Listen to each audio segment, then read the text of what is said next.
نحمده ونصلي على رسوله الكريم اما بعد فاعوذ بالله من الشيطان الرجيم بسم الله الرحمن الرحيم رب اشرح لي صدري ويسر لي امري واحلل عقدة من لساني يفقهوا قولي۔ اپنی نیتوں کو جائزہ لیں، یہاں کیوں آئے ہیں، کیوں بیٹھے ہیں، کیا ارادہ ہے، کیا چاہتے ہیں۔ آئندہ جب بھی میں کہوں کہ نیت کا جائزہ لیں تو فوراً ایک جملہ دہرائیں، والقلب متوجہ الی اللہ۔ ٹھیک ہے، کیا میرا دل اللہ کی طرف متوجہ ہے؟ اچھی نیت کا معنی کیا ہے کہ دل اللہ کی طرف متوجہ ہو، لوگوں کی طرف نہیں کہ لوگ اس وقت کیا کہیں گے، کیا سوچیں گے، لوگوں کی نظر میں کیسے لگ رہی ہوں، لوگ مجھے پسند کر رہے ہیں یا نہیں کر رہے، یہ سب باتیں آؤٹ۔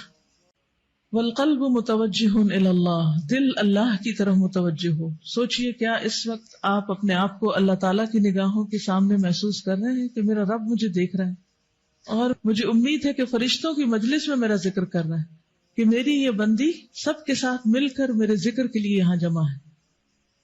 بس یہ خیال آپ کو خوش کر دے، اس کے بعد آپ کو ساری گرمی، تھکاوٹ، ہر چیز بھول جائے گی۔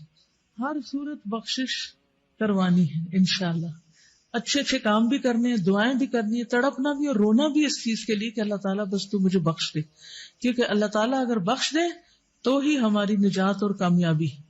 چلیے شروع کرتے ہیں۔ یا رب لک الحمد کما ینبغی لجلال وجہک وعظیم سلطانک، یا رب لک الحمد کما ینبغی لجلال وجہک وعظیم سلطانک، یا رب لک الحمد کما ینبغی لجلال وجہک وعظیم سلطانک۔ 100 بار سبحان اللہ والحمد للہ ولا الہ الا اللہ واللہ اکبر، سبحان اللہ والحمد للہ ولا الہ الا اللہ واللہ اکبر۔ کچھ دعائیں ایسی ہیں جن کو پڑھنے والا کبھی محروم نہیں ہوتا۔ سبحان اللہ والحمد للہ ولا الہ الا اللہ واللہ اکبر 100 بار۔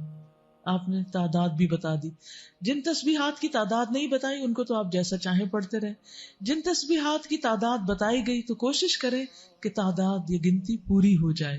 رسول اللہ صلی اللہ علیہ وسلم نے ان کلمات کے بارے میں فرمایا، لَأَنْ أَقُولَ سُبْحَانَ اللَّهِ وَالْحَمْدُ لِلَّهِ وَلَا إِلَهَ إِلَّا اللَّهُ وَاللَّهُ أَكْبَرُ أَحَبُّ إِلَيَّ مِمَّا طَلَعَتْ عَلَيْهِ الشَّمْسُ، کہ میں ان کلمات کو ادا کروں، سبحان اللہ والحمد للہ ولا الہ الا اللہ واللہ اکبر، یہ مجھے ان تمام چیزوں سے زیادہ پیارا ہے جن پر سورج طلوع ہوتا ہے۔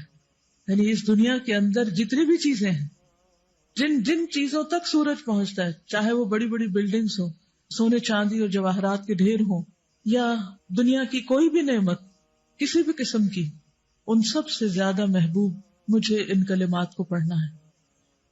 اسی محبت کے ساتھ آپ بھی ان کو پڑھیے، سبحان اللہ والحمد للہ ولا الہ الا اللہ واللہ اکبر۔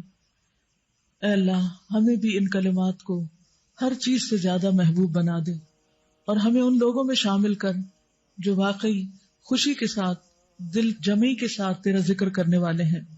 سبحان اللہ والحمد للہ ولا الہ الا اللہ واللہ اکبر، سبحان اللہ والحمد للہ ولا الہ الا اللہ واللہ اکبر۔